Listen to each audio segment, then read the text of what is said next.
kita mulai ibadah, mari kita matikan notification telepon kita. Mari kita tujukan hati kita seluruhnya untuk Tuhan. Pagi ini kita mau masuk ke hadirat suci Tuhan. Tuhan akan hadir di sini. Mari kita siapkan hati kita. Please turn off all your cell phone or silent your phone. We're going to prepare our heart.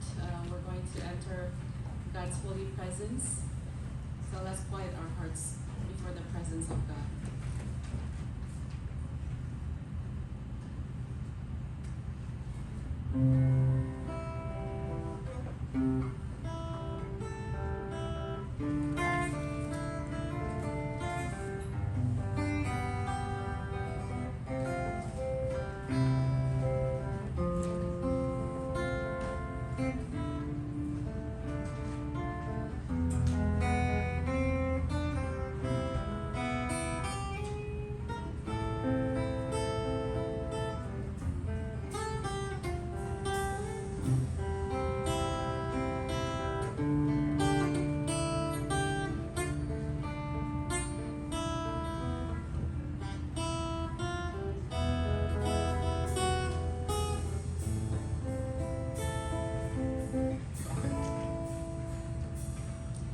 Bangkit berdiri, please stand. Kita akan mendengarkan panggilan beribadah yang diambil dari Amos 4 ayat yang ke-13.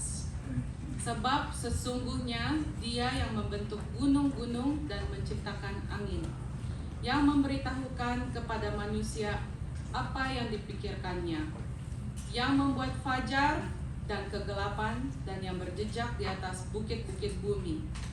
Tuhan Allah semesta alam, itulah namanya. Mari kita sambil berdiri, kita mau angkat suara kita mau menyembah Tuhan kita yang besar dan menyanyikan lagu penghormatan tahta sucinya. Lalu kita lanjutkan We Exalt Thee.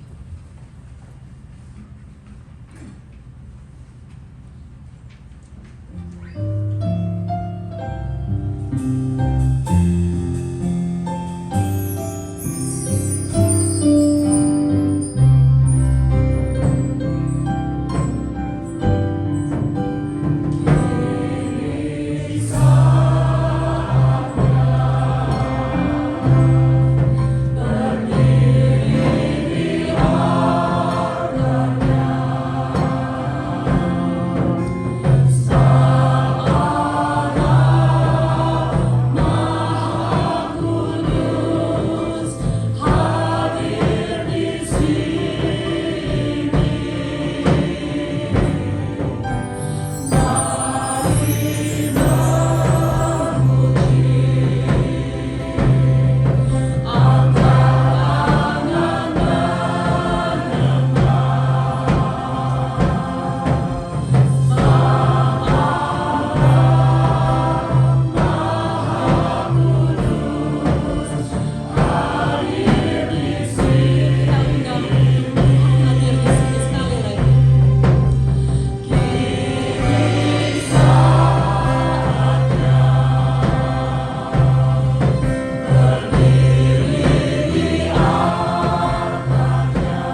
syukur kita.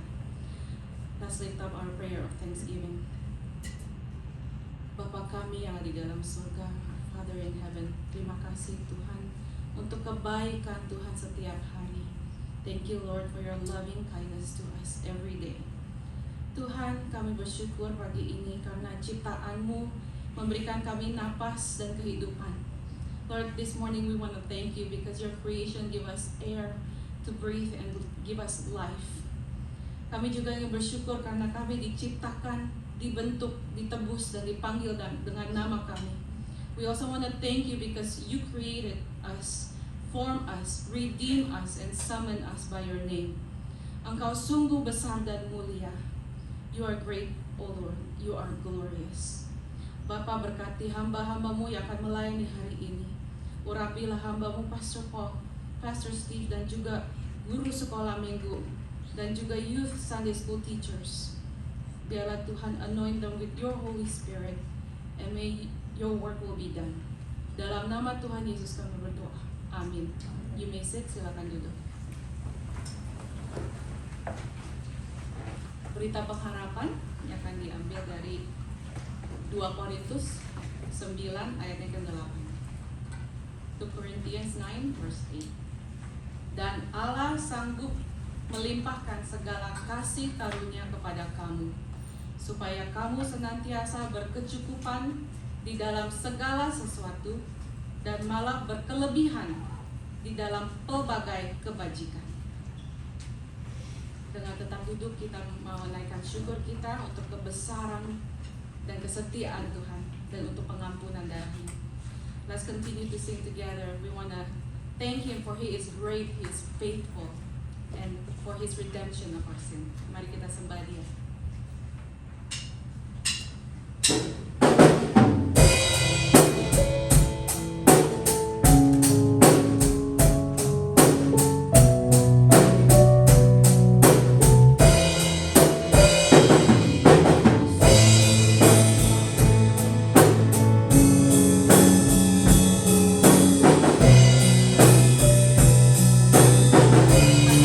Kebesaran Tuhan.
berita pengampunan yang diambil dari Yohanes 12 ayat yang ke-46. John 12 verse 46. Aku telah datang ke dalam dunia sebagai terang, supaya setiap orang yang percaya kepadaku jangan tinggal di dalam kegelapan. Mari kita bangkit berdiri, kita ingin meminta Tuhan untuk mendengar doa kita dan berbicara melalui firman-Nya. Let's lift up our voice. We want to worship and singing Pass Me Not.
Let's come to our presence, Jesus our Lord, to confess our sins and bring petitions to Him.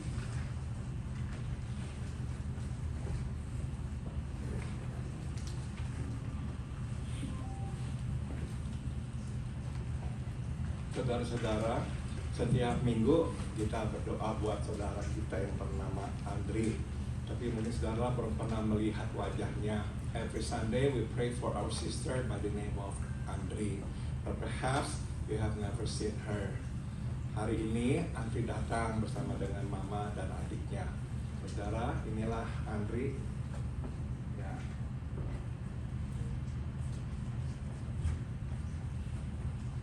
Will you please give her a big round of applause?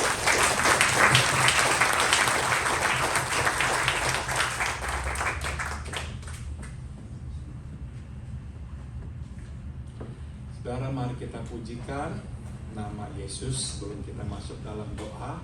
Let us sing the song the name of Jesus before we pray.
Selamat pagi Bapa dalam surga, dan terima kasih atas hari baru yang Engkau anugerahkan untuk kami.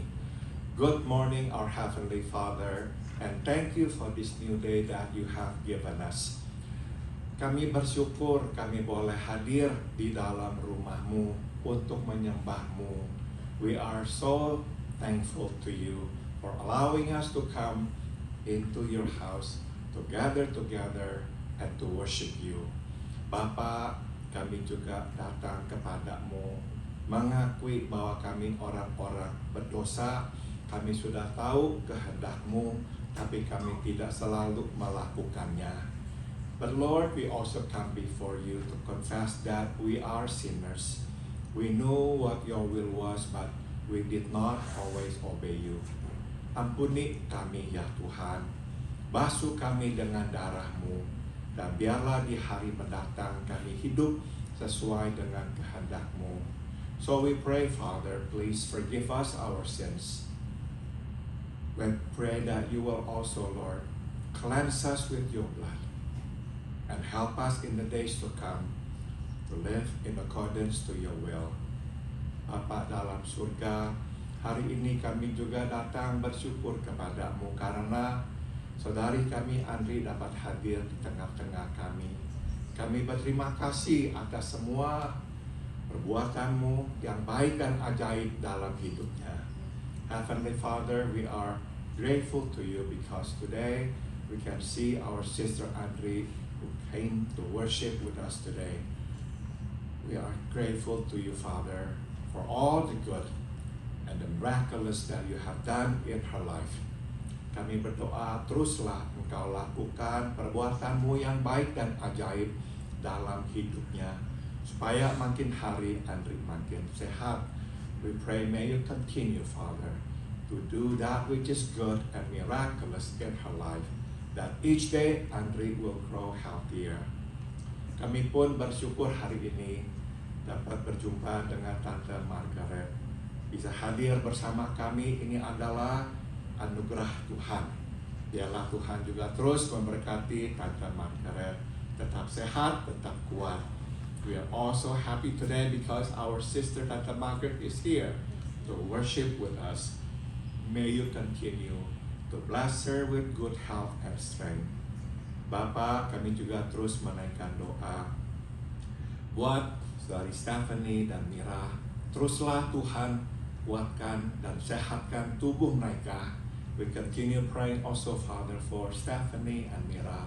May you continue to strengthen them and to keep them healthy.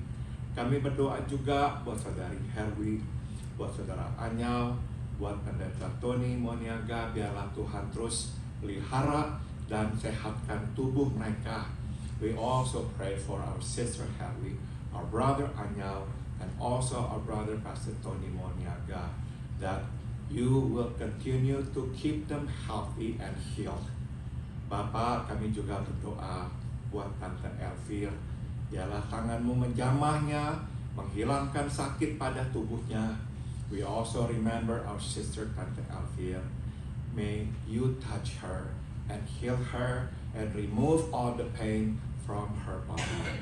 Kami berdoa buat saudari Benita, memohon kekuatan baginya menjalani perawatan dan memohon kesembuhan atasnya. We also pray for our sister Benita.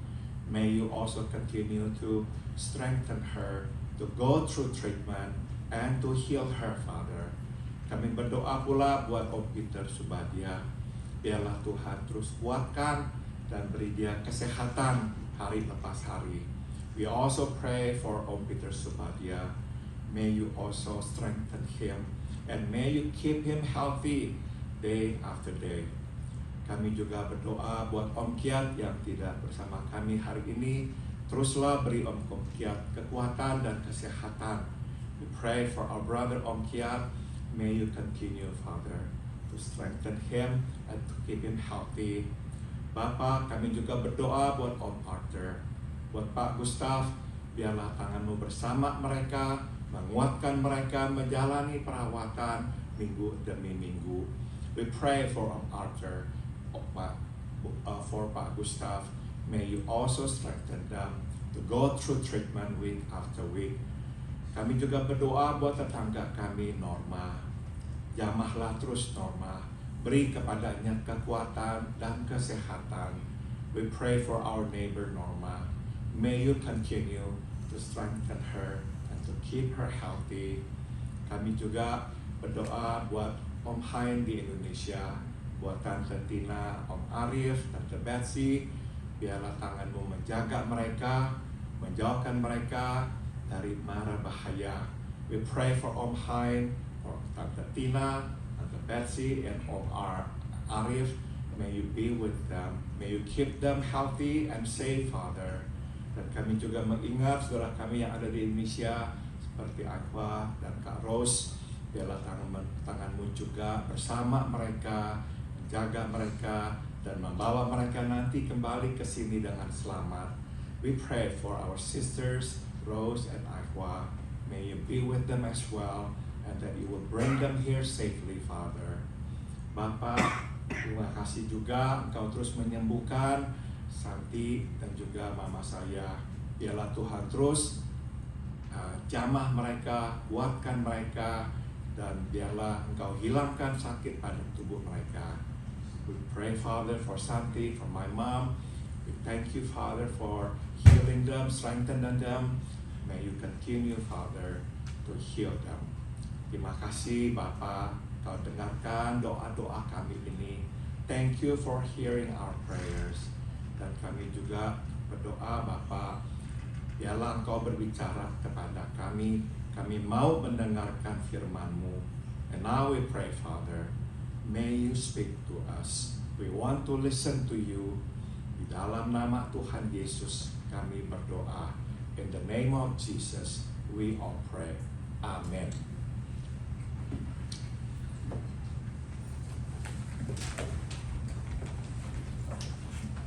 Marilah kita membuka kitab Kisah Para Rasul pasal 25. If you have your Bible with you, please turn to the book of Acts chapter 25. Kisah Para Rasul pasal 25. The book of Acts chapter 25. Kita akan membaca ayat 13 hingga ayat 27. And we are going to read from verse 13 to verse 27. Mari kita bangkit berdiri untuk pembacaan firman Tuhan. Will you please stand for the reading of the scripture? Saya akan membaca ayat 13, saudara menanggapi ayat 14, begitu seterusnya. I will read verse 13 and you will respond by reading verse 14 and so forth.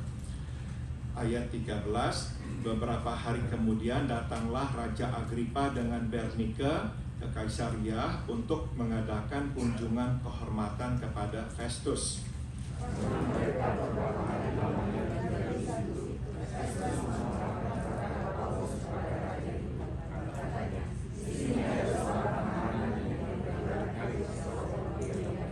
Verse 15, ketika aku berada di Yerusalem, imam-imam kepala dan tua-tua orang Yahudi mengajukan dakwaan terhadap orang itu dan meminta supaya ia dihukum.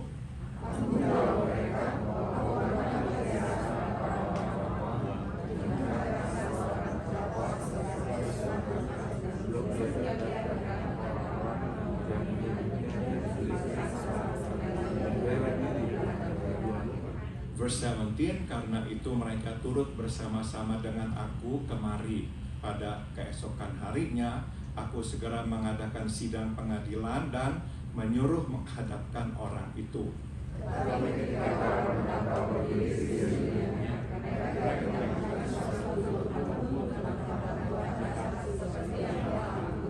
Verse 19, tapi mereka hanya berselisih paham dengan dia tentang soal-soal agama mereka dan tentang seorang bernama Yesus yang sudah mati, sedangkan Paulus katakan dengan pasti bahwa ia hidup.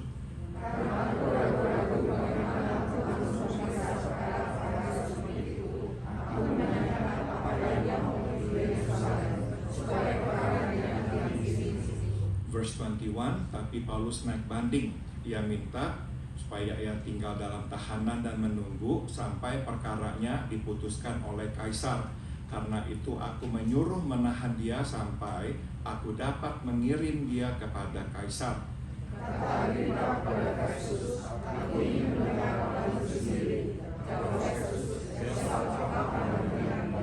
Verse 23, pada keesokan harinya datanglah Agripa dan Bernike dengan segala kebesaran, dan sesudah mereka masuk ruang pengadilan bersama-sama dengan kepala-kepala pasukan dan orang-orang yang terkemuka dari kota itu, Festus memberi perintah supaya Paulus dihadapkan.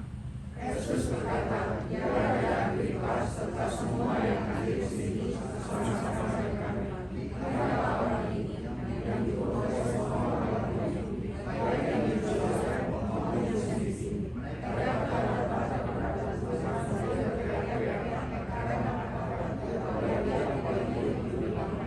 Verse 25, tapi ternyata kepadaku bahwa ia tidak berbuat sesuatu pun yang setimpal dengan hukuman mati, dan karena ia naik banding kepada Kaisar, aku memutuskan untuk mengirim dia menghadap Kaisar. Tetapi tidak ada apa-apa yang harus tulis kepada Kaisar. Itulah sebabnya aku menghadap Kaisar ini kepada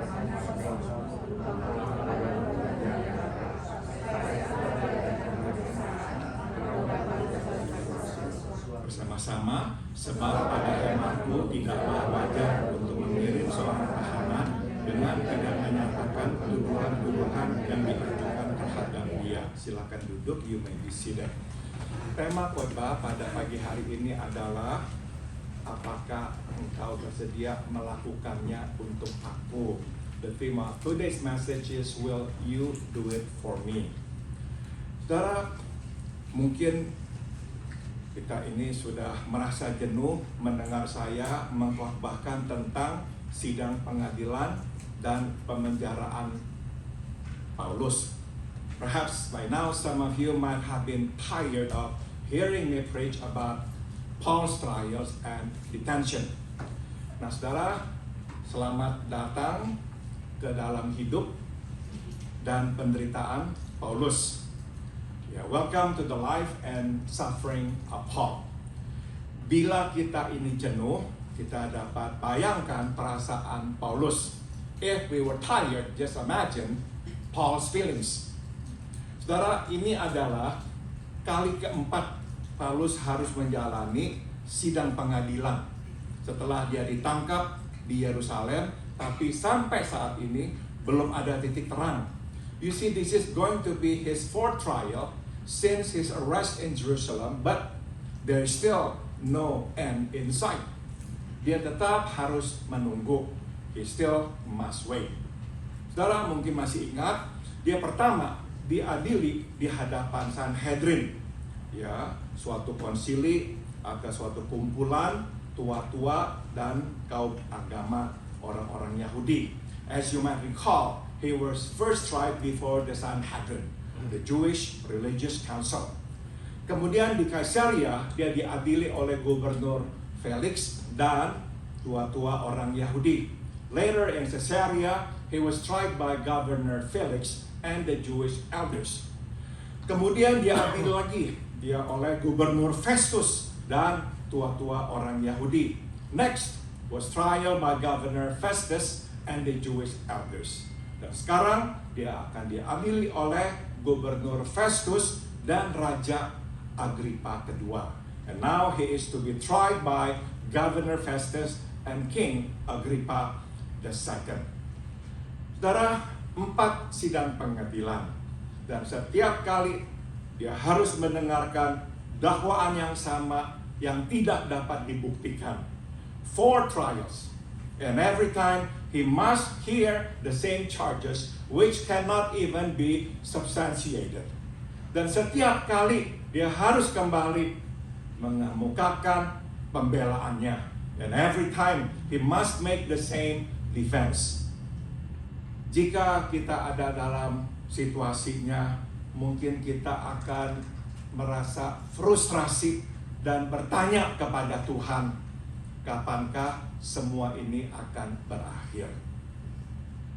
If we were he, we might feel exasperated and ask God, when will it end, Lord? Mungkin kita bisa memahami apa yang dirasakan Paulus, karena kita pernah ada di dalam situasi yang sama. Perhaps we can relate to Paul because we have been there or we are there. Kita pernah berada dalam situasi di mana kita tidak dapat melihat titik terang di ujung terowongan.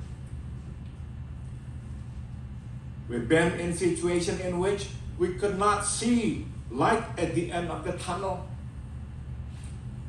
Apapun yang kita lakukan hanyalah cukup untuk menolong kita melewati satu hari demi satu hari. Everything we did was only to help us just go through the day, just to survive. Kita tidak ada bayangan, gambaran bagaimanakah situasi ini akan berubah membaik, atau apakah situasi ini akan selesai. We had no clue how our situation would, or whether it would even improve, let alone resolve. Itu adalah situasi yang sulit. Situasi di mana kita tidak tahu Kapankah atau bagaimanakah penderitaan kita ini akan berakhir? That is a situation, a tough situation to be in. Not knowing how our present suffering will turn out. Dan biasanya itulah saat di mana kita bertanya kepada Tuhan, kapankah semua ini akan berakhir? And that is usually the time we ask God, when will it end, Lord? Tapi kita tidak mendengar jawabannya. But to our dismay, we hear no response from Him. Dia diam. He is silent. Dan yang terburuk adalah sewaktu kita harus menyadari bahwa memang sungguh-sungguh tidak akan ada titik terang di ujung terowongan. The worst part is when we finally realize that there will be no light at the end of the tunnel. Penderitaan kita sekarang ini hanyalah pendahuluan menuju ke sebuah akhir semata. Our present suffering is simply a prelude to an end. Situasi kita tidak membaik, bahkan memburuk. Our situation will not get better. In fact, it will get worse. Kita tengah berada di penggalan terakhir perjalanan hidup di dunia ini. And we are at the last leg of our journey on this earth. Jadi inilah pelajaran pertama yang dapat kita petik, yaitu berharaplah akan ada titik terang di ujung terowongan, tetapi bersiaplah berjalan di dalam terowongan yang tanpa akhir itu. Here's the lesson that we can learn. Be hopeful for the light at the end of the tunnel, but be ready for the endless tunnel. Pada kenyataannya, akan ada masa di mana kita tidak akan melihat titik terang. Yang akan kita lihat hanyalah terowongan yang panjang. The truth is, there will be time when we will see no light at the end of the tunnel. Instead, what we see is just a long tunnel. Pernah saya berbicara dengan seseorang yang pernah melayani Tuhan, yang sedang mengharapkan perubahan, kesempatan yang baru dalam pelayanannya. Once I spoke to someone in ministry who was expecting a breakthrough, a new opportunity. Sejak penempatan atau pelayanannya yang terakhir, dia telah berusaha melakukan beberapa pelayanan yang lain, tapi tidak berhasil. Dan sekarang dia sudah berada di usia mendekati masa pensiun. Since her last assignment, she has tried a few ministries, but all failed. And now she is near the retirement age. Tapi dia terus berpegang pada keyakinan bahwa dia belum selesai. But she still clings to this belief that she's not done. Dia yakin Tuhan akan membuka pintu kesempatan yang lain. She's certain that God will open another door of ministry for her. Jadi saya mengingatkan dia, mungkin sudah waktunya dia menghadapi kemungkinan bahwa tidak ada lagi tugas pelayanan yang baru. Sudah selesai. So I reminded her that perhaps it's now time for her to come to terms with the possibility that no, there will be no more assignment. This is it. Singkat kata, inilah saatnya untuk menutup toko. Now is the time to close the shop. Tuhan sudah selesai dengan dia. God is done with her. Saudara, sewaktu Musa berusia 120 tahun. Alkitab mencatat matanya belum kabur dan kekuatannya belum hilang. The Bible tells us that when Moses died at the age of 120, his eyes were not weak nor his strength gone. Dan sewaktu Kaleb pensiun dan menerima tanah yang dijanjikan kepadanya oleh Musa, dia berusia 85 tahun. And when Caleb retired and received the allotment of land promised him by Moses, he was 85. Dan Alkitab mencatat, dia sama kuatnya hari ini seperti hari Musa mengutusnya di dalam misi pengintaian. Dan sama kuatnya untuk bisa pergi berperang sekarang seperti dahulu kala. But he was, the Bible says, as strong today as the day Moses sent him out on a mission, and as vigorous to go out to battle now as he was then. Tapi mereka semua harus berhenti. But they all had to stop. Mesti tutup toko. They must close the shop. Jadi sewaktu Tuhan berkata kepada kita, stop, kita mesti stop. So when God says to us stop, we must stop. Suatu Tuhan berkata tidak ada titik terang di ujung terowongan, kita mesti menerimanya. When He says there is no light at the end of the tunnel, we must accept it. Suatu Tuhan berkata, sudah beres-bereskanlah rumahmu. Kita mesti beres-bereskanlah rumahmu.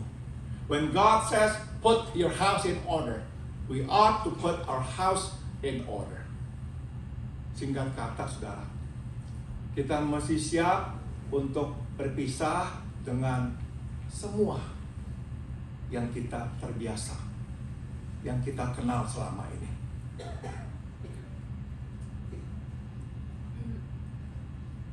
We must be ready to say goodbye to the familiar. Saudara, Tuhan tidak akan pernah selesai dengan kita.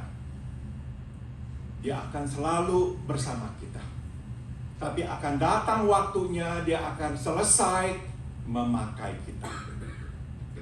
You see, God is never done being with us. But there come a time in which God is done using us. Saya tahu tidak mudah untuk kita menerima pemberhentian. I know it's never easy to accept termination.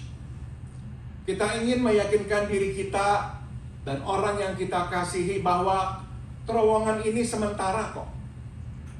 We want to tell ourselves and those whom we love that this tunnel is just temporary. Kita akan keluar dari terowongan ini. We will get out of it. Kesempatan baru akan datang. New opportunity for ministry will come.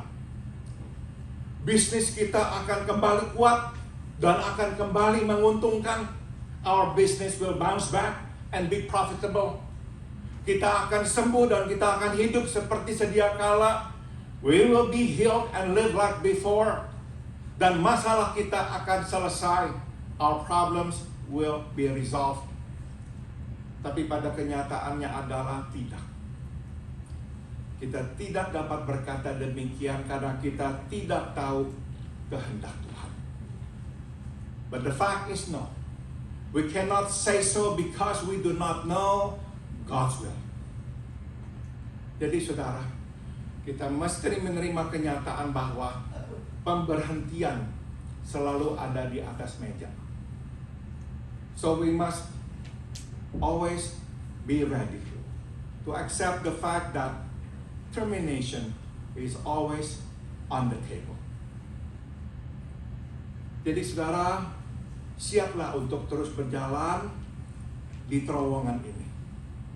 So be ready to walk through the tunnel. Tapi kita tahu, kita tidak sendirian. Yesus berjalan dengan kita di dalam terowongan ini. But we won't be alone. Jesus will walk with us through this long tunnel.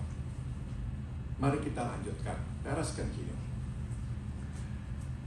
Beberapa hari setelah Gubernur Festus tiba di Kaisaria, Raja Agripa dan Bernika datang untuk mengunjunginya, kunjungan kehormatan. A few days after Governor Festus returned to Caesarea, King Agrippa and Bernice come to pay their respect to him. Nah, dalam kunjungan inilah Gubernur Festus bercerita tentang Paulus yang ada di dalam penjara menunggu untuk dikirim ke Roma. It is during this visit that Festus mentions about Paul, who is in detention waiting to be shipped to Rome. Nah, kehadiran Agrippa bagi Festus adalah berkat. To Festus, Agrippa's visit is a blessing in disguise. Saudara, mengirim Paulus ke Roma untuk naik banding di hadapan Kaisar, nah, Festus mesti menyiapkan dakwaannya. You see, to send Paul to Rome to appear before Caesar, he must have the charges ready. Masalahnya adalah dia tidak punya dakwaan. The problem is he doesn't have any. Semua dakwaan yang diajukan selama ini adalah dakwaan religius, agama, bukan dakwaan politik atau kriminal. All the charges made against Paul are religious, not political or criminal. Jadi waktu dia bertemu Agrippa, nah, dia meminta pertolongannya. So when he sees Agrippa, he asks him for help.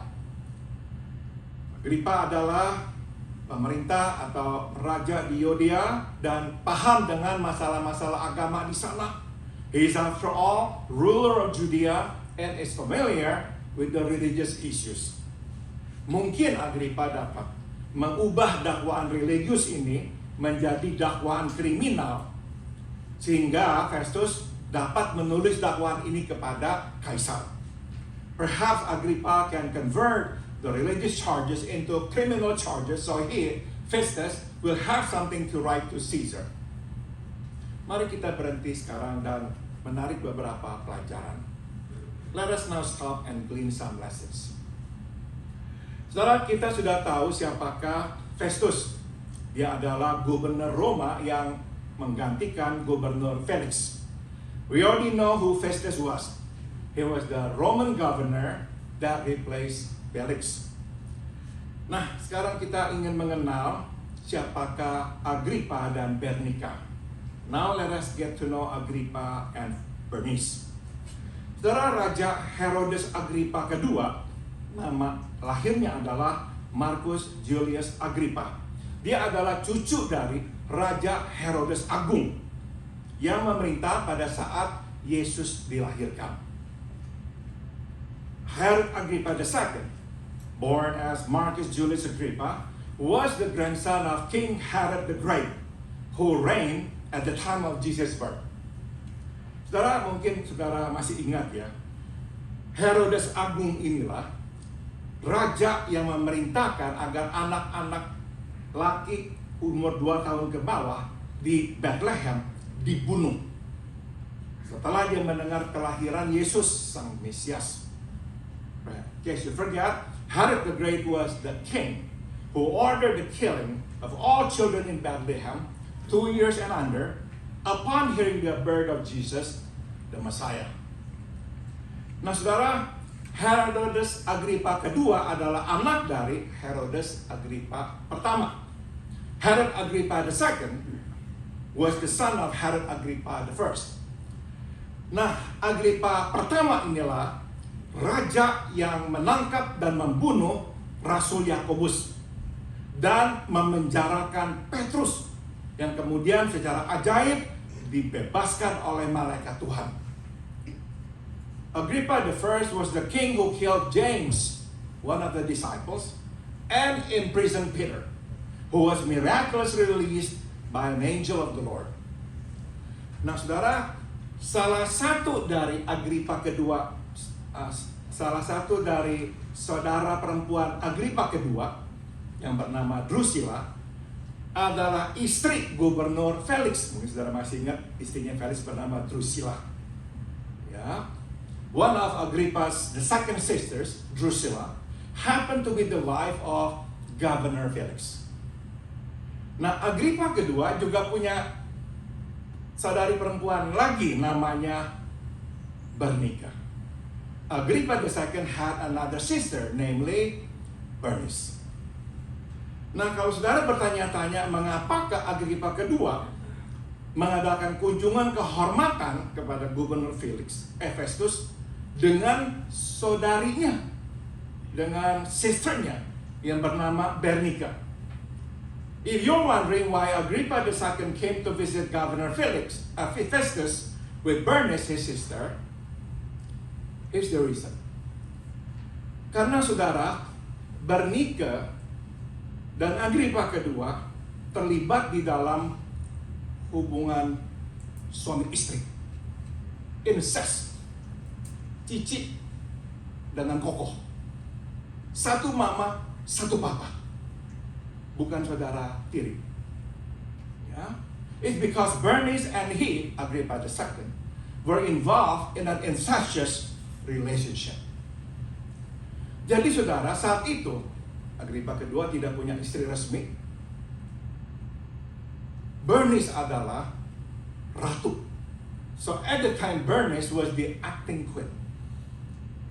Saudara, Bernice ini sendiri selama hidupnya dia ini hidup bersama dengan 5 laki-laki. 2 pernah jadi suaminya.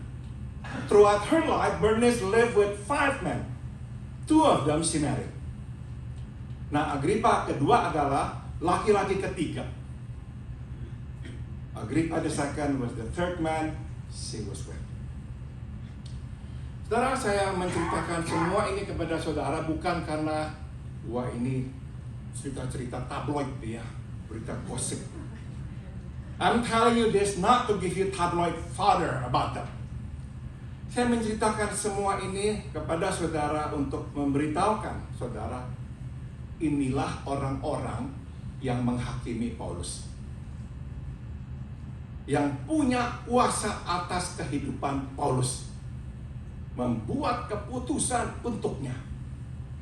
I'm telling you this to tell you the kind of people who make decision over Paul's life. Kita melihat kontras yang luar biasa. What a contrast. Saudara, hakim-hakimnya tidak bermoral, tahanannya bermoral. You see, the judges were immoral while the prisoner righteous.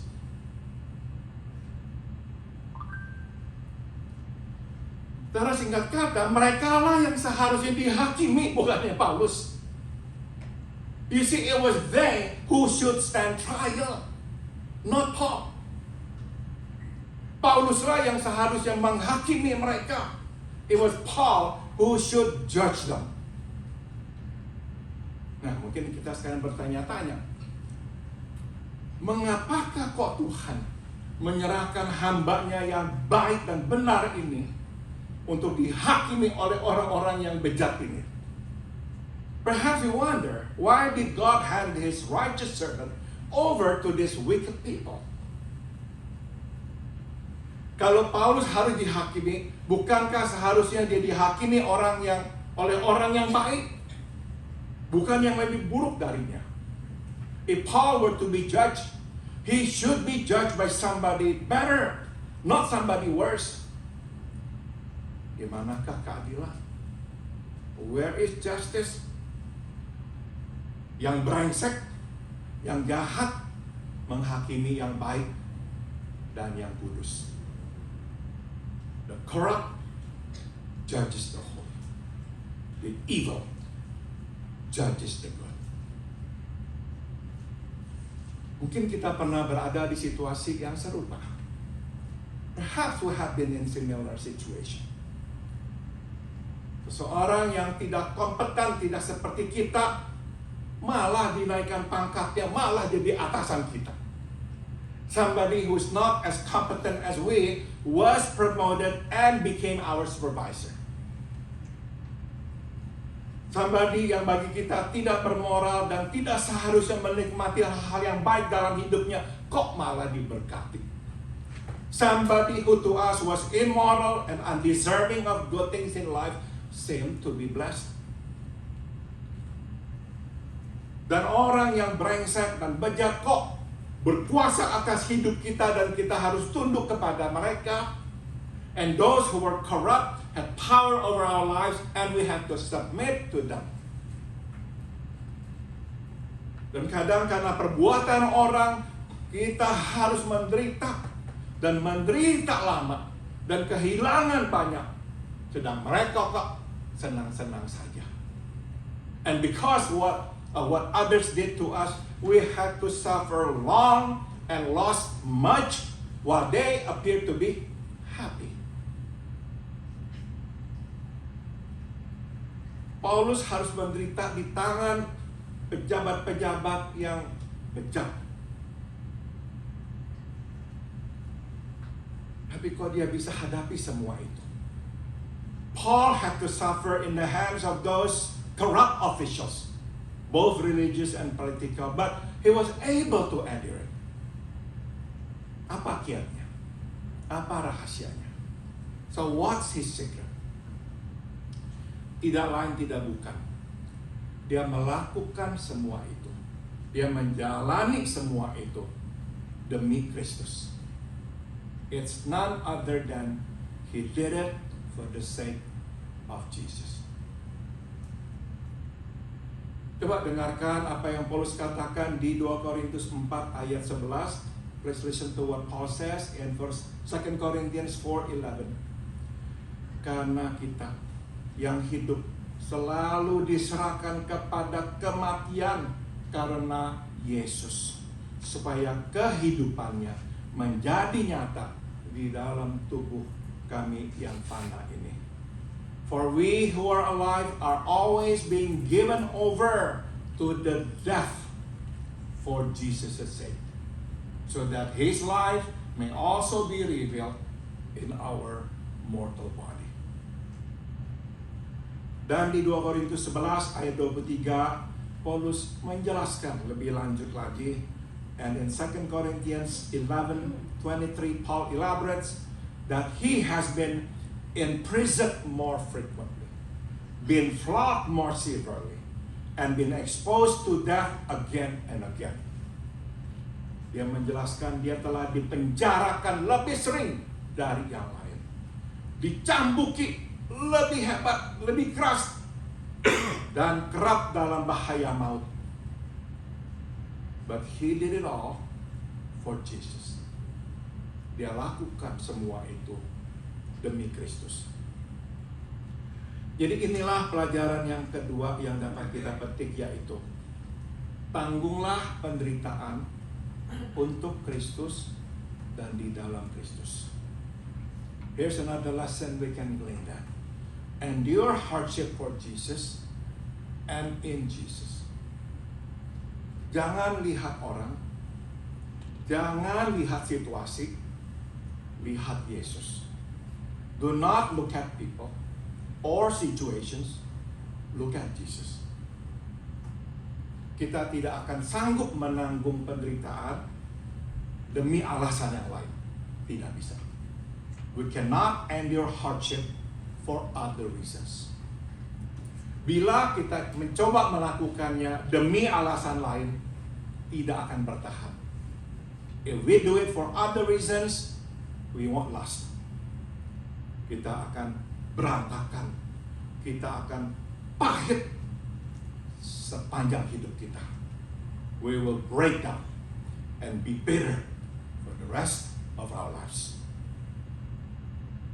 Saudara, manakala kita masuk ke dalam situasi seperti itu, Yesus akan bertanya, bersediakah engkau melakukannya demi aku? You see, whenever we enter this kind of situation, Jesus will ask us, will you do it for me? Jawablah iya. Namun kita mesti melakukannya di dalam Yesus. di dalam kekuatannya.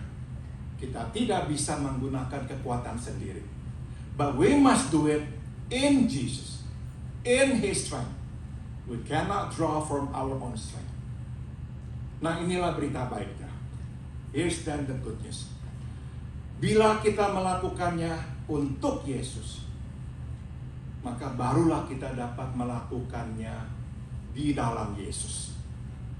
If we do it for Jesus, we can then do it in Jesus. Kita akan menerima kekuatannya. We shall receive His power to endure. Bila kita melakukannya di dalam Yesus, kita juga akan bisa meletakkan penderitaan kita di dalam bingkai Yesus. When we do it in Jesus, we'll also be able to place our suffering in the frame of Jesus. Kita akan dapat melihat makna dan tujuannya. We will see meaning and purpose. Saudara, di Roma 8 ayat 18 Paulus menyimpulkan, aku anggap penderitaan zaman ini tidak dapat dibandingkan dengan kemuliaan yang akan dinyatakan kepada kita. For I consider that the sufferings of this present time are not worthy to be compared with the glory that is to be revealed to us. Saudara, ingatlah, penderitaan bukan akhir. Penderitaan adalah pendahuluan menuju kepada kemuliaan yang akan kita lihat dan terima. Suffering is not an end. It is a prelude to the glory which we shall see and receive.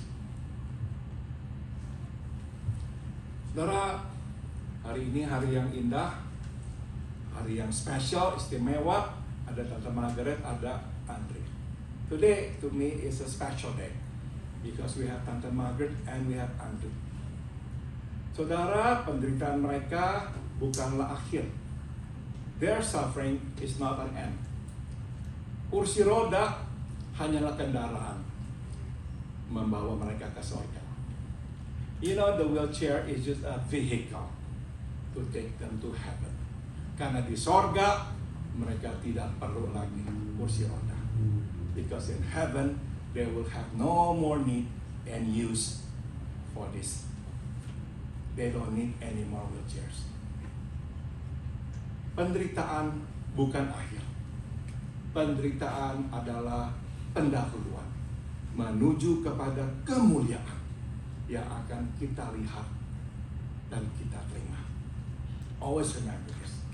Suffering is not an end. It is a prelude to the glory which we shall see and receive. Sebelum saya akhiri, saya akan meninggalkan saudara dengan perenungan ini. Before I end this message, I'd like to leave you with this thought. Apakah Paulus tahu apa yang akan terjadi di Roma? Did Paul know what would happen in Rome? Tidak tahu. No, he did not. Dia naik banding ke Kaisar karena bagi dia ini tindakan yang paling tepat.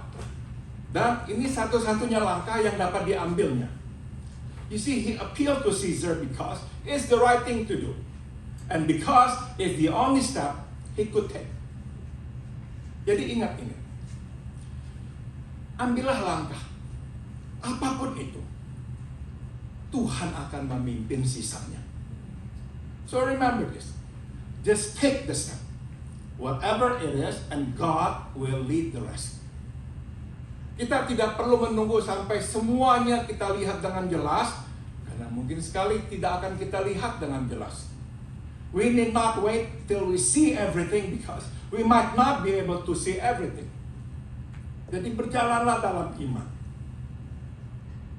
Satu-satunya cara kita dapat berjalan dalam penderitaan bila kita berjalan dalam iman. So walk in faith. It is the only way to walk through suffering. Karena perlu iman untuk tetap percaya pada Tuhan. Bahwa Dia menuntun kita.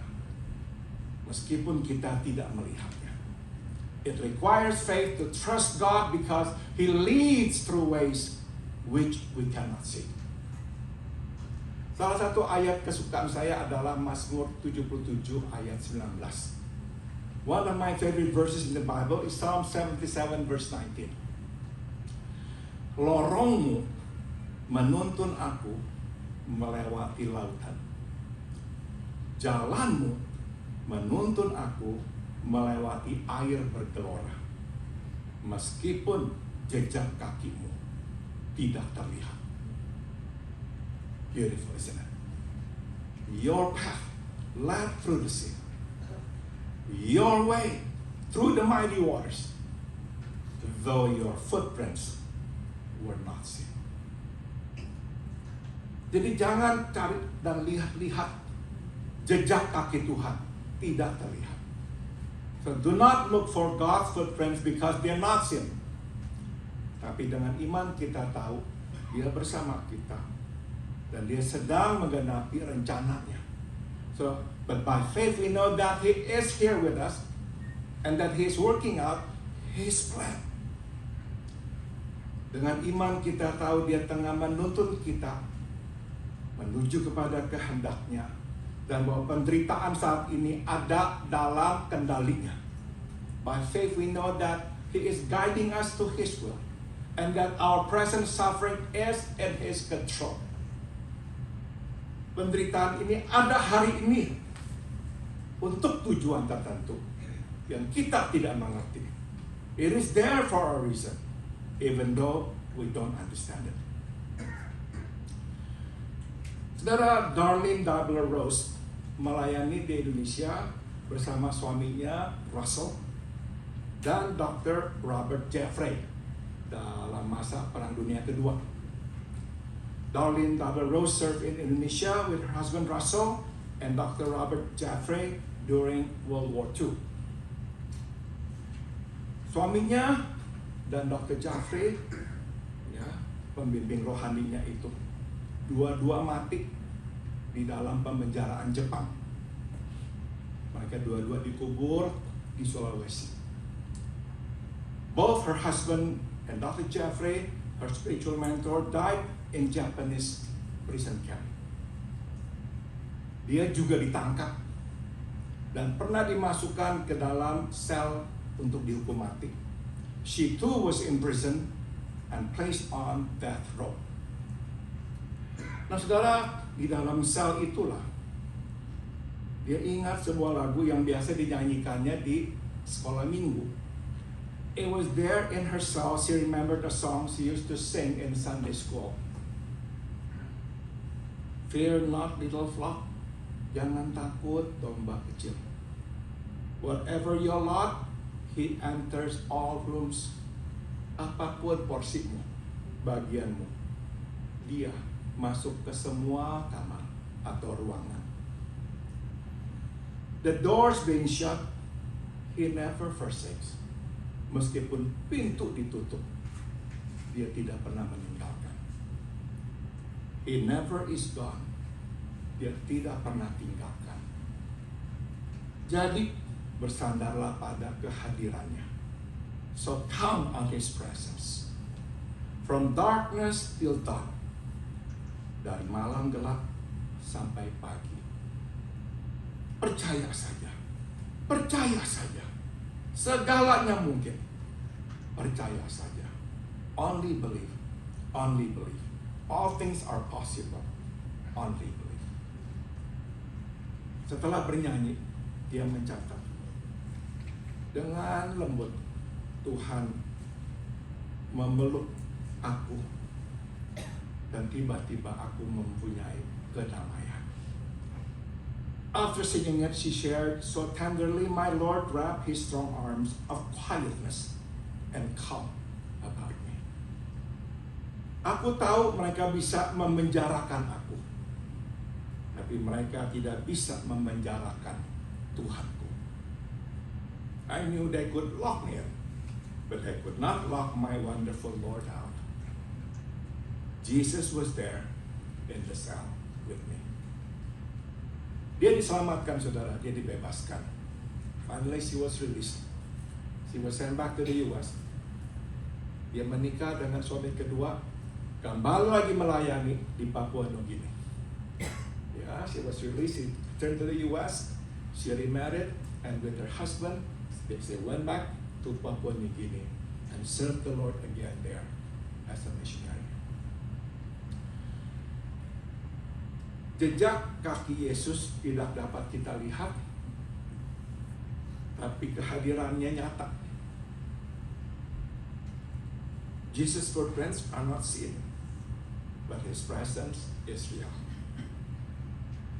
Kasihnya dapat kita rasakan. Damainya dapat memenuhi hati kita. Dan suaranya dapat kita dengar. Yang bertanya, bersediakah kau lakukan itu untukku? His love is felt. His peace fills our hearts. And His voice we hear. Will you do it for me? Saudara, untuk mengakhiri saya minta kita bernyanyi bersama-sama sebuah lagu yang indah sekali. What will you do for Jesus? What will you do for Jesus? He's done so much for you. He gave His life a ransom for sin. What will you do for Him? What will you do for Jesus? He's done so much for you. He gave His life a ransom for sin. What will you do for Him? Terakhir kali kita nyanyikan. What will you do for Jesus? He's done so much for you. He gave His life a ransom for sin. What will you do for Him?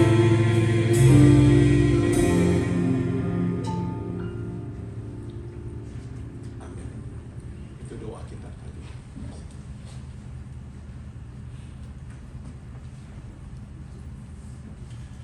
Terima kasih Pastor Paul untuk firman-Nya. Seperti apakah hidup kita kalau kita bisa menjalankan battle kita, pertempuran kita, dan melakukannya demi Yesus dan di dalam Yesus. What does it look like when we give our life, our battle? When we endure it for Jesus and in Jesus. Kita ingin menyanyikan lagu Battle Belong. Kita nggak janjian, tapi lagu ini cocok sama khotbahnya. Di dalam lagunya dibilang, di saat aku berjalan melewati bayangan, cintamu mengelilingiku. Tidak ada yang perlu ditakuti sekarang karena aku aman bersamamu. Jadi ketika saya bertarung, saya akan bertarung dengan berlutut, dengan tanganku terangkat tinggi. Ya Tuhan, pertempuran adalah milikmu, dan setiap ketakutan aku berbaring di kakimu. Jika engkau di pihakku, siapakah yang dapat melawan aku? Bagi Yesus tidak ada yang tidak mungkin bagimu. Ketika semua saya lihat adalah salib Tuhan, Anda melihat kubur, Tuhan melihat kubur kosong. Kita bertempur dengan kuasa Tuhan yang besar yang bisa membangkitkan orang mati. Amin, saudara-saudara. Mari kita nyanyikan, Beto bilang, mari kita bangkit berdiri.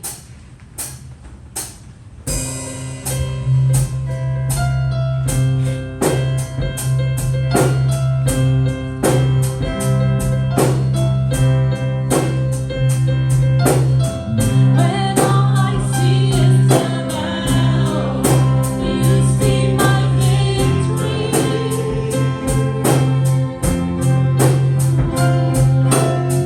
When all I see is the mountain, you see a mountain move.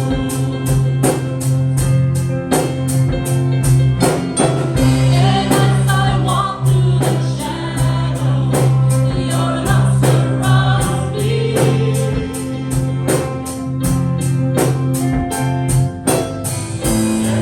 There's nothing to fear now, for I'm safe with you. Kita coba sekali lagi ya. And all I see is the battle. When all I see is the battle, you see my victory. Thank you, Lord. When all I see is the mountain, you see a mountain move. And as I walk through the shadow, your love surrounds me. Thank you, Lord. There's nothing to fear now, for I'm safe with you. Oh, when I fight on my knees, with my hand lifted high. Oh God, the battle belongs to you. In every fear, I lay at your feet. I sing through the night. Oh God, the battle belongs to you.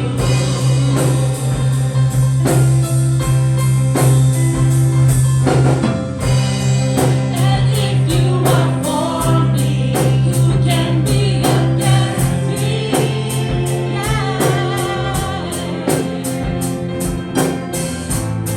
For Jesus, there's nothing impossible for you.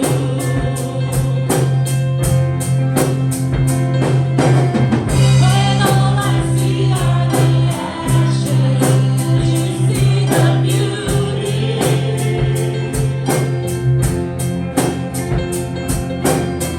When all I see is the cross, God, you see everything.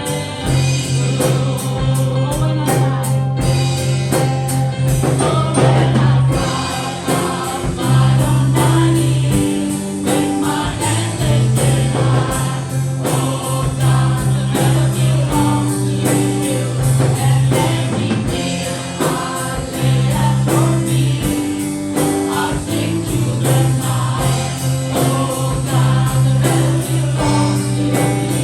Oh, when I fight on my knees, with my hand lifted high. Oh God, the battle belongs to you. And every fear I lay at your feet. I sing through the night. Oh God, the battle belongs to you. Oh God, the battle belongs to you. Thank you, Jesus. Silakan duduk di meja. Kita ingin mendengarkan persembahan pujian spesial oleh Ibu Cynthia dan Nitya, The Goodness of God.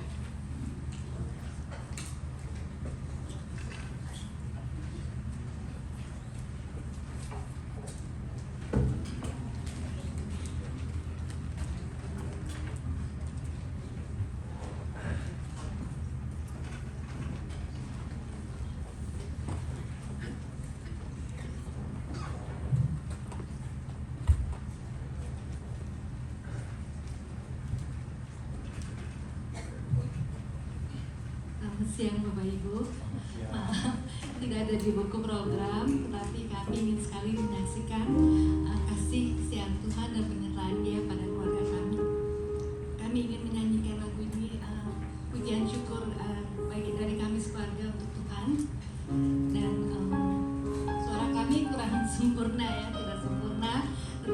kiranya pujian kami ini selalu menyenangkan hati Tuhan dan berkenan padanya. Lagu ini lagu favorit saya, mungkin minggu lalu sudah dinyanyikan, tapi kita nggak akan menyanyikan lagi.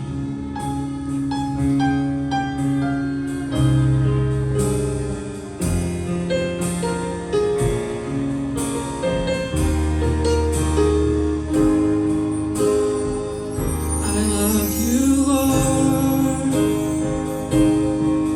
for your mercy never fails me, and all my days I've been held in your hands.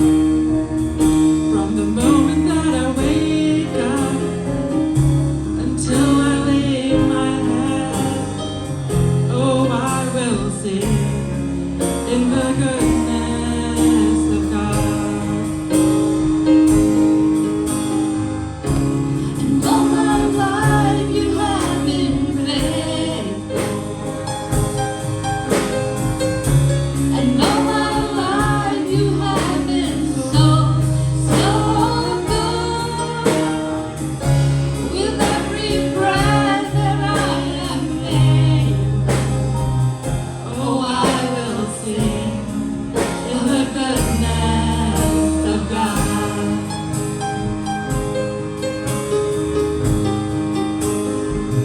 I love your voice.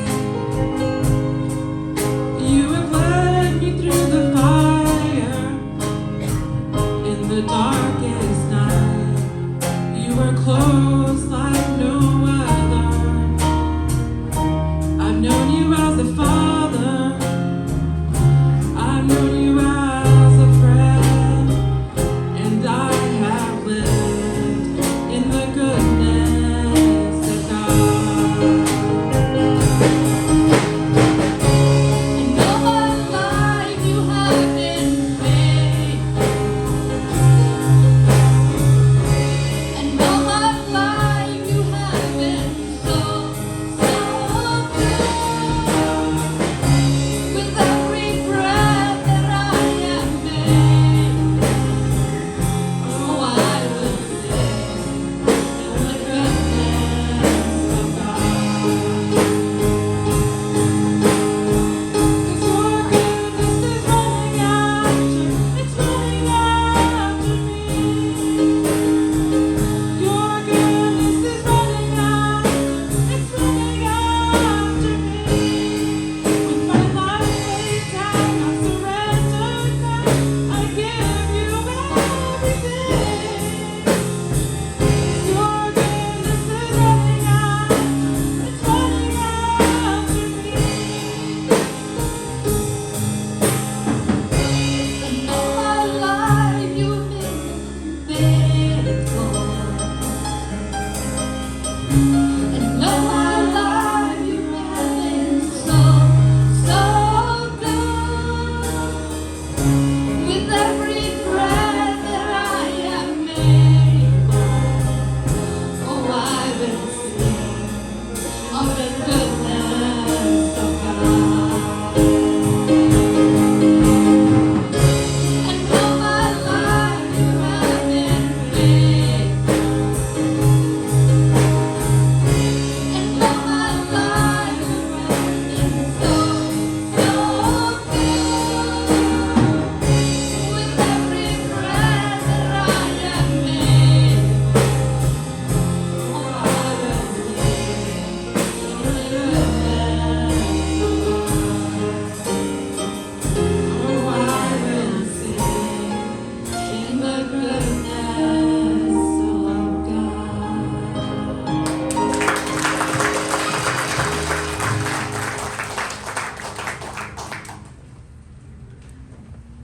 Puji Tuhan, apel jatuh tidak jauh dari pohonnya ya, suaranya indah.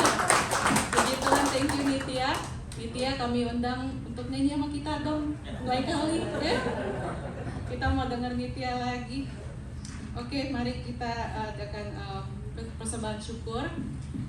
Saya mau undang Asher untuk maju ke depan. We wanna do offering. I wanna invite the ushers to come forward.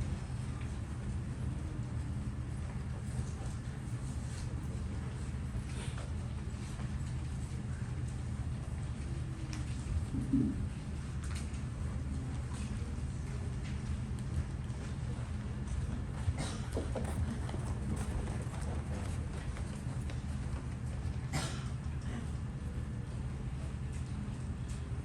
kita berdoa. Bapa kami yang dalam surga, kami datang bersyukur Tuhan atas berkat-berkat-Mu yang tidak terhitung. Our Father in heaven, we come with a grateful heart to give, we are thank you for all your blessings that we can count. Tuhan, dengan iman kami ingin memberikan persembahan ini. With faith we would like to give what we received from you. Biar Tuhan boleh memakainya sesuai dengan kehendak-Mu. Biarlah Tuhan juga boleh menjamah semua orang yang mengaturnya. Lord, we want to give this offering and may you use this offering as your will, Lord. And bless those who manage it, Lord. Biar semua hanya untuk kemuliaan nama Tuhan saja. Let it be for your glory. Dalam nama Tuhan Yesus kami berdoa. Amin. Selama persembahan syukur diadakan, kita juga ingin mendengarkan persembahan pujian. Thank you for everything that I have. Ini juga spesial. Semuanya spesial di mata Tuhan.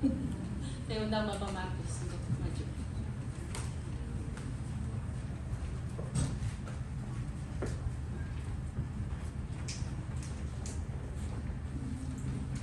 Kita dengar khotbah tadi itu, terus terang berasanya ngeri ya.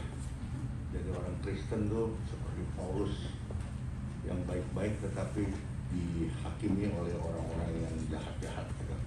Hati kita sedih. Tetapi ya Paulus mengajar kita di 1 Tesalonika pasal 5 ayat 16, 17, 18. Kita orang Kristen harus selalu bersukacita dan selalu doa, dan ketiganya saya akan selalu bersyukur. Puji Tuhan, saya di sini udah tinggal hampir setengah tahun, saya kira ada ya lebih. Maka itu sebelum saya pulang ke Indonesia, saya juga akan bersyukur. Hari ini saya pakai lagu bersyukur, mungkin saudara-saudari pernah mendengarkan lagunya bersyukur. Berterima kasih untuk segala-galanya. Thank you for everything that I have. Sorry, hari ini saya pakai masker nyanyi bukan karena COVID ya, karena saya lagi ompong.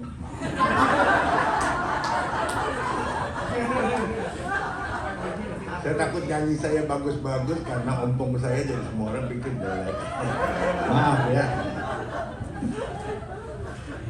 Oke.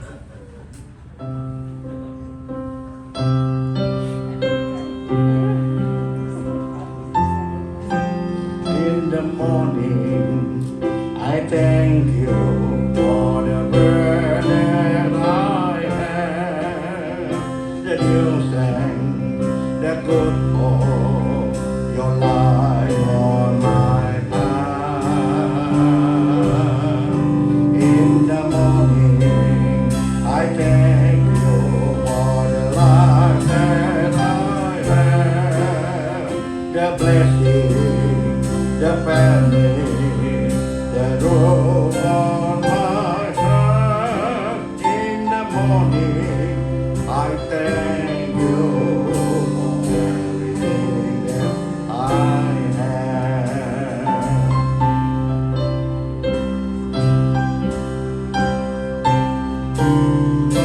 Thank you, Lord. Thank you. You are kind and good to me. Thank you, Lord.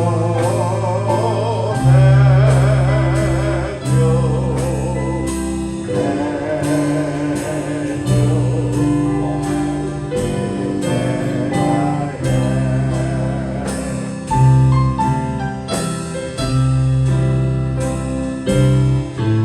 In the evening, I thank you for all the things of this day. The sunshine, the moonshine, they shine.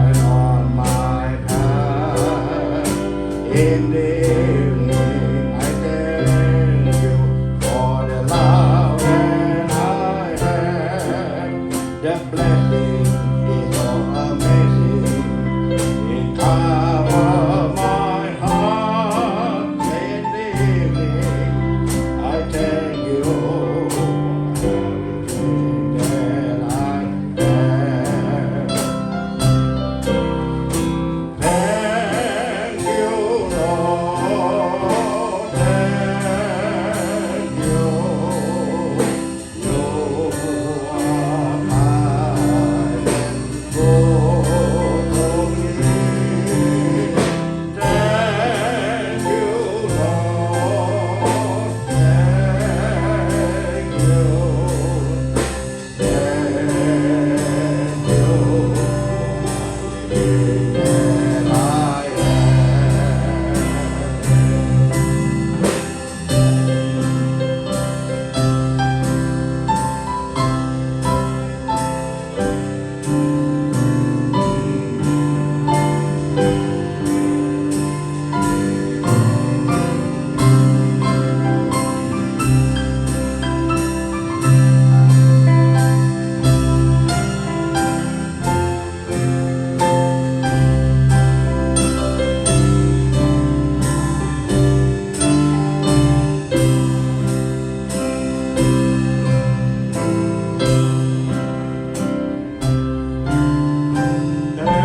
thank you, Lord.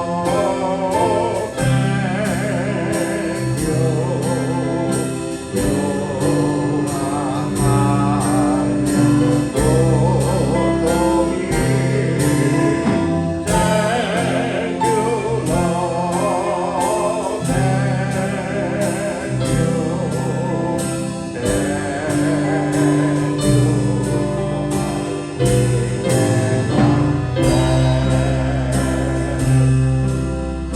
Thank you, Lord. Thank you. You are kind and good to me.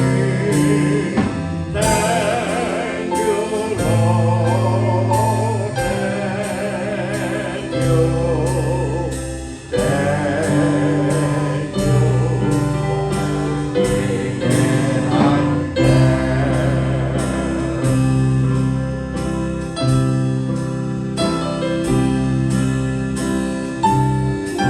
在那清晨，我感恩你让我能呼吸，新力量，新希望，照亮我前程。在那清晨，我感恩你赐我的生命，你祝福我家人。我就的地方，在那清晨，我感恩所有的一切。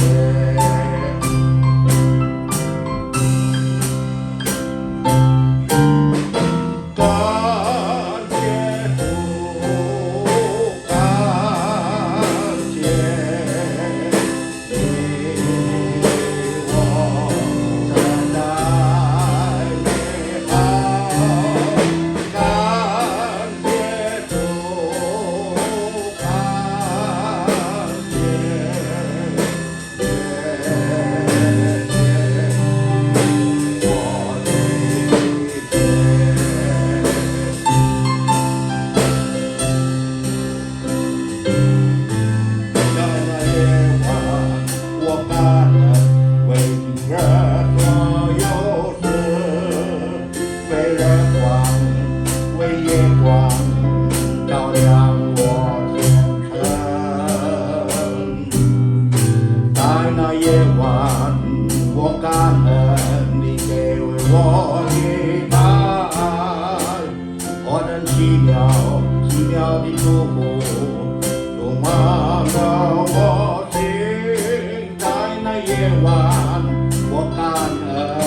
我的天。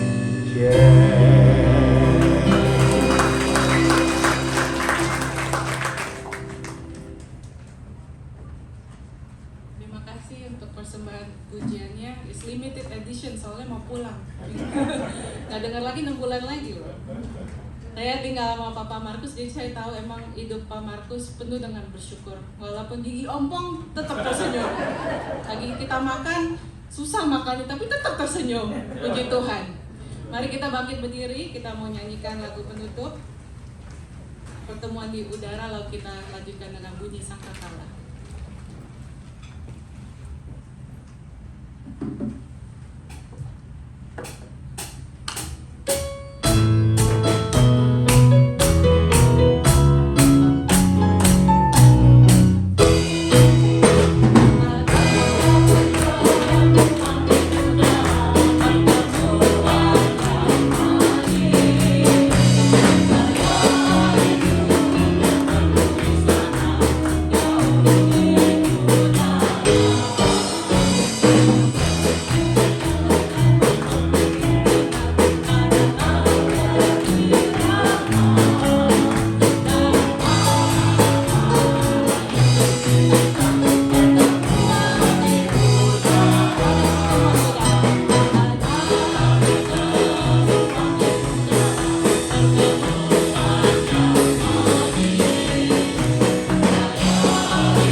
Biarlah kasih karunia dari Tuhan kita Yesus Kristus, may the grace of our Lord Jesus Christ, biarlah kasih takbar kesudahan dari Allah Bapa, may the unceasing love of God the Father, dan biarlah persekutuan serta kekuatan dari Roh-Nya yang kudus menyertai kita sekalian, and may the fellowship and the power of His Holy Spirit be with us all, dari sekarang sampai kita berjumpa dengan Tuhan kita Yesus di sorga nanti. From now on until we see Him face to face in heavens above. Amin.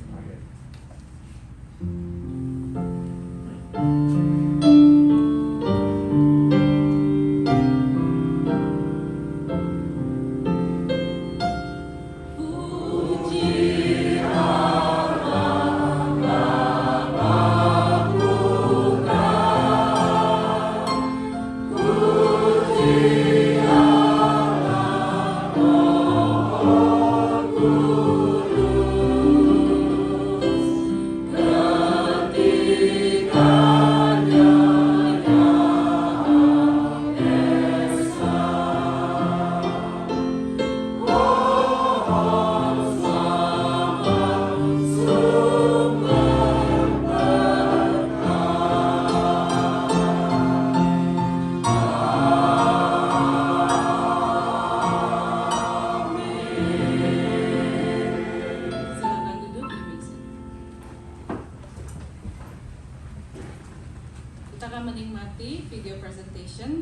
angklung yang dibawakan oleh Ento and kawan-kawan.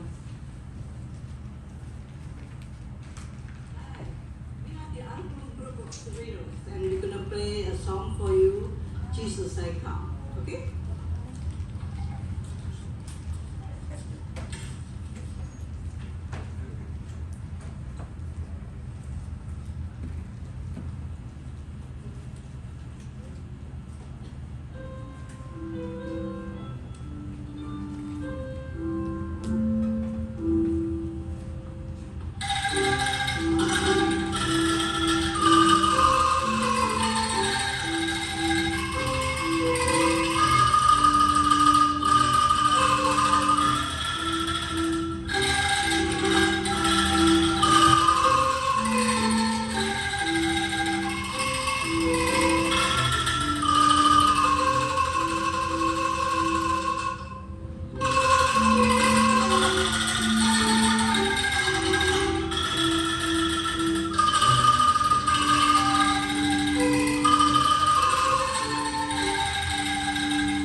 that was me.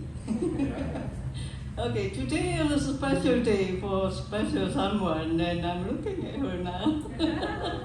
About 2 years ago, Cynthia came to me and asked me if I want a free angklung. The Indonesian government is launching a sponsorship or promotion, to make angklung more familiar to everybody in the world, and they call it the angklung for school and the angklung for America. And I said, free, why not? So I took it. And they gave me 4 sets of the one-off angklung. That's how I started this group. So we've been practicing in my garage for about 2 years, huh? 2 years, yeah. Without her, this thing will never happen. We're not just forming a group of, retired people, but we, like you say, we do all kind of music, the hymn, the whatever you call it, the variety of music, and we have performed in several occasions, and we just enjoy each other, making happy, making music, and praise and glorify the Lord. That's it. Okay, so I want to present something to this special lady here. Come on in.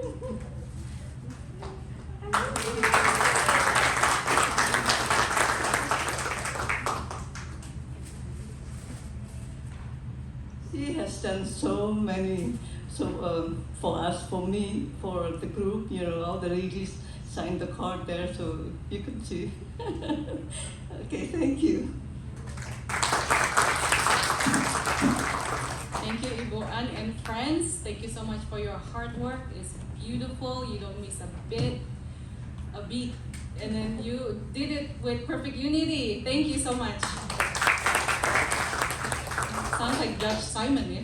Anyway, let's look at the announcement. Mari kita lihat pengumuman.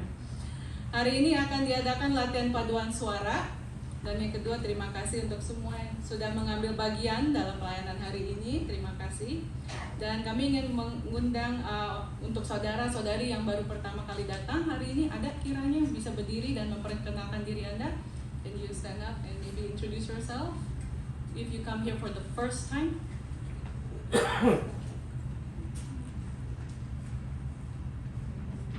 Kita mau sambut keluarga Andi sekali lagi ya. Selamat datang. Dan Ibu Margaret juga selamat datang kembali. So happy. Selamat ulang tahun untuk Ibu Cynthia Indra Budi sekali lagi. Claudia Lim, Eben Gunadi, Ivan Jose, Pauline Mujana, dan Matthew Monica. Happy birthday. Kehadiran dan pelayanan minggu depan ada tercantum. Mari kita berdoa tutup. Our Father in Heaven, Bapa kami yang dalam surga, terima kasih Tuhan untuk sukacita yang Kau berikan pada kami hari ini. Thank you Lord for the joy that you give us today. Tuhan, terima kasih untuk juga makanan yang sudah disediakan di luar. Thank you Lord for the food that's been prepared. Biarlah Tuhan boleh memberkati orang-orang yang sudah mempersiapkannya. Lord, please bless those who already prepare them. Tuhan berkati juga fellowship kami dan percakapan kami. Biarlah semua boleh mempermuliakan nama Tuhan dan encourage each other. Lord, please bless our conversation and our fellowship. May whatever we say and what we do edifying each other. Dalam nama Tuhan Yesus kami berdoa. Amin. Ibadah usai.